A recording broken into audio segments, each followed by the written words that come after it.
نے گارنٹی دی تھی بہترین دور میرا، پھر میرے بعد آنے والوں کا، پھر میرے بعد آنے والوں کا۔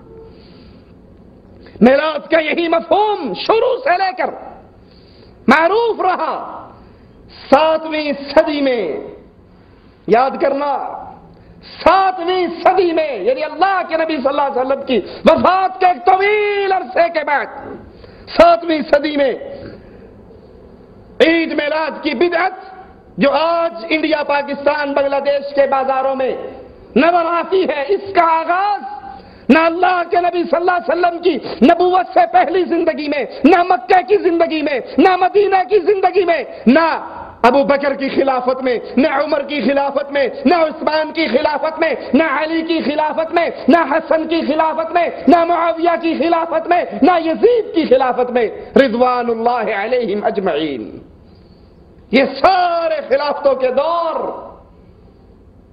اس بدعت سے خالی ہے، محفوظ ہے۔ اس بدعت کا آغاز 7ویں صدی ہجری کے اندر ہوا۔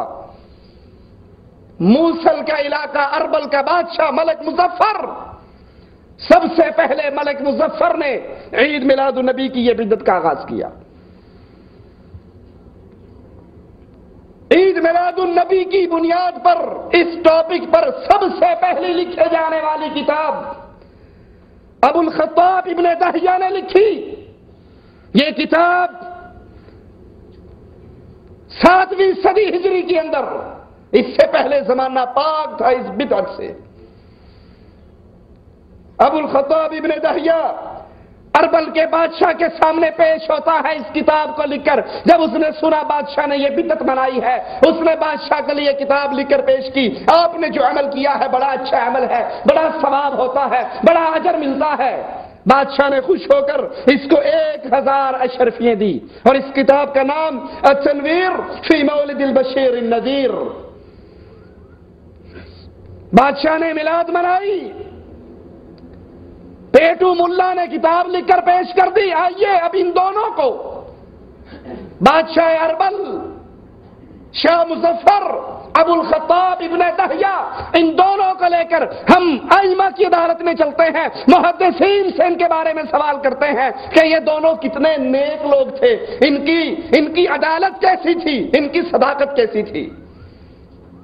علامہ جلال الدین سیوطی رحمہ اللہ اپنی کتاب میں لکھتے ہیں کہ ملک مظفر، جس نے جشن عید میلاد کی بدعت کو ایجاد کیا، اس نے عید میلاد کی ایک محفل سجائی جس کے اندر بکریاں بھون کے، مرغے بھون کے، حلوے کے پیڑے، بہترین دسترخوان، مرغے، بکرے، حلوے، پھیرنیاں سجی ہوئی، اور ناچنے گانے والے صوفیوں کو اکٹھا کیا۔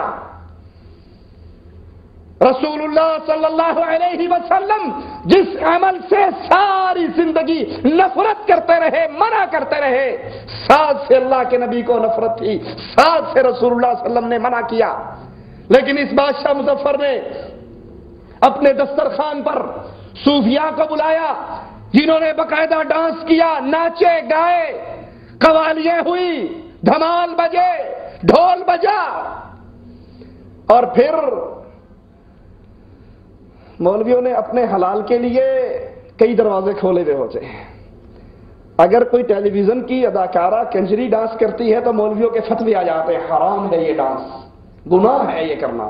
اور دربار کے اوپر جب موسیقی کی محفل ہوتی ہے، دربار کے اوپر جب قوالی ہوتی ہے تو بہترین ٹاپ کے ساز بجانے والے آتے ہیں، اور پھر ملا وہاں پر ڈانس بھی کرتا ہے، بھنگڑے بھی ڈالتا ہے۔ اب چونکہ اس دربار کی، اس موسیقی کی محفل کو قوالی کا مقدس نام دیا گیا ہے، اب یہاں پر ڈانس بھی کیا جائے تو وہ حرام نہیں ہوتا، بلکہ وہ ہوتا جی آپ کو نہیں پتا ان پہ حال آ گیا ہے، یہ حال و بے حال ہو گئے ہیں۔ وہ صوفی ڈانس کرتے رہے محفل میلاد پر، اور یہ بادشاہ ملک مظفر بھی ان کے ساتھ مل کے ناچتا رہا۔ علامہ تاجد الفاقہانی فرماتے ہیں رحمہ اللہ، میلاد کی بدعت جھوٹ بولنے والوں نے اور اپنے نفس کی پرستش کرنے والوں نے اس کی ایجاد کی، یہ سنت رسول اللہ نہیں ہے، یہ صحابہ کا عمل نہیں ہے، یہ خیر القرون کے اندر ہونے والا کام نہیں ہے۔ علامہ ذہبی رحمہ اللہ فرماتے ہیں ابو الخطاب جھوٹی باتیں لوگوں میں مشہور کیا کرتا تھا. جس نے کتاب لکھی ابن دہیہ، یہ جھوٹ اپنے پاس سے بنا بنا کر گھڑ گھڑ کر معاشرے کے اندر مشہور کیا کرتا تھا.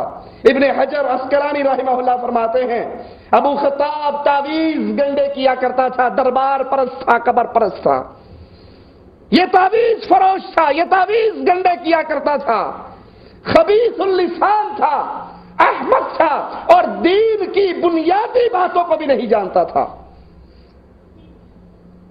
یہ اس کا آغاز ہے اس عید میلاد النبی کا، جس کے بڑے بڑے اشتہار چھپتے ہیں، جس کے بینر لگتے ہیں، لائٹنگ ہوتی ہے اور پتہ نہیں کیا کچھ ہوتا ہے. آئیے اب دیکھیں 7ویں صدی ہجری کے اندر جاری ہونے والی یہ بدعت، یہ تو 7ویں صدی ہجری میں ہوئی نا. میں کہتا ہوں نبی صلی اللہ علیہ وسلم کی وفات کے 7 منٹ بعد بھی اگر کوئی کام بنا کر دین میں داخل کیا جائے گا تو وہ دین. نبی فوت ہو گئے، وحی کا سلسلہ ختم ہو گیا. جب وحی کا سلسلہ ختم ہو گیا، آسمان سے اترنے والا دین پورا ہو چکا ہے. اب اس دین کے اندر اپنے پاس سے کوئی اضافہ اور کمی نہیں کی جا سکتی. بر صغیر کے اندر جشن عید میلاد النبی صوفیوں کے ذریعے داخل ہوئی. کہتے ہیں نا جی آپ نہیں مانتے، بر صغیر میں دین اسلام صوفیہ نے تو پھیلایا ہے، تو وہ یہی دین اسلام پھیلایا ہے. صوفیہ کے ذریعے عید میلاد النبی بر صغیر پاک و ہند کے اندر آئی. اور اس کی ابتدا کیسے ہوئی؟ کچھ لوگ اکٹھے ہو کر ایک مکان میں بیٹھ کر رسول اللہ صلی اللہ علیہ وسلم کی پیدائش کا ذکر کر لیتے. اللہ کے نبی فلاں دن پیدا ہوئے، فلاں جگہ پر پیدا ہوئے، اس تاریخ کو پیدا ہوئے. پھر مرض بڑھتا گیا جو جو دوا کی. بدعت جب آتی ہے تو سنت اٹھ جاتی ہے. رسول اللہ صلی اللہ علیہ وسلم نے تو اس عمل سے روکا تھا کہ تم عیسائیوں کے پیچھے نہ چلنا. عیسائی اپنے نبی کے لیے کرسمس ڈے مناتے ہیں یا نہیں؟ کرسمس ڈے کون مناتا ہے؟ عیسائی. ہم اپنے نبی کا منا لیتے ہیں، تو ان کے ساتھ ساتھ چل رہے ہیں یا نہیں؟ اور مزے کی بات، تاریخ کا یہ اختلاف کہ نبی 9 ربیع الاول کو پیدا ہوئے یا رسول اللہ صلی اللہ علیہ وسلم 12 کو پیدا ہوئے، شیعہ روایات کے مطابق 17 کو پیدا ہوئے، یہ تاریخ کا اختلاف دلیل ہے کہ صحابہ نے اس عمل کو نہیں منایا. کیوں؟ پاکستان والوں، پاکستان کس دن آزاد ہوا؟ کیوں جی؟ 14 اگست کو. انڈیا والوں، انڈیا کب آزاد ہوا؟ 15 اگست کو. اب 100 سال نہیں 700 سال بھی گزر جائیں تو اختلاف ہو سکتا ہے اس تاریخ میں. کیوں؟ کیونکہ جس دن سے آزاد ہوا اسی دن سے جشن منایا جا رہا ہے. ہر نسل دیکھتی ہے 14 کو پاکستان، 15 کو انڈیا کا یوم آزادی ہے. کوئی اختلاف ہو سکتا ہے؟ پہلے دن سے جشن چل رہا ہے نا. 100 سال بھی گزر جائیں گے تو اختلاف. اور اگر یہ جشن نہ ہوتا تو پھر مورخین میں اختلاف ہوتا کہ یار پتہ نہیں 14 کا ہوا تھا، پتہ نہیں 16 کا ہوا تھا. یہ تو پہلے دن سے خوشی اور جشن چل رہا ہے. اگر رسول اللہ صلی اللہ علیہ وسلم کی پیدائش سے پہلے دن سے یہ جشن عید میلاد النبی ہوتا، میٹھے کی آمد مرحبا، سہنے کی آمد مرحبا، پیارے کی آمد مرحبا، حبیب کی آمد مرحبا، اگر یہ پہلے دن سے یہ عمل ہوتا تو پھر تاریخ میں اختلاف. کہتے جی آپ مانتے ہو؟ بھلا آپ کہاں مانتے ہو؟ ابو جہل، ابو لہب بیٹھا ہوا تھا، اس کی صوبیا لونڈی دوڑتی ہوئی آئی اور اس نے آ کر کہا کہ اے سردار، تیرے یتیم بھتیجا پیدا ہوا ہے، تیرے بھائی عبداللہ کے گھر میں پیدا ہوا ہے. تو اس نے اپنی 2 انگلیوں کے اشارے سے یوں کر کے اس صوبیا کو آزاد کر دیا خوشی میں.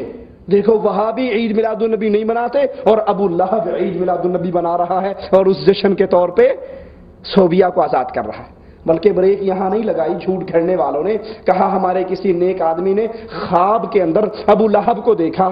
نیک آدمیوں کے خواب میں ابو لہب آتا ہے. تو جہنم میں جل رہا تھا، لیکن اس کی ایک انگلی سے دودھ کی نہر نکل رہی تھی، اس کو پی رہا تھا، ایک انگلی سے شہد نکل رہا تھا، وہ اس کو چاٹ رہا تھا. کسی نے کہا کہ یہ کیا، آپ تو جہنم میں جل رہے ہو. کہا یہ وہ 2 انگلیاں ہیں جس سے میں نے نبی کی میلاد مناتے ہوئے اپنی لونڈی کو آزاد کر دیا تھا. میرا سارا جسم تو آگ کے اندر ہے لیکن 2 انگلیوں سے دودھ اور شہد آ رہا ہے. قربان جائیں، یہ جہنم کے اندر بھی دودھ اور شہد پلا رہے ہیں. آپ نہیں مانتے جشن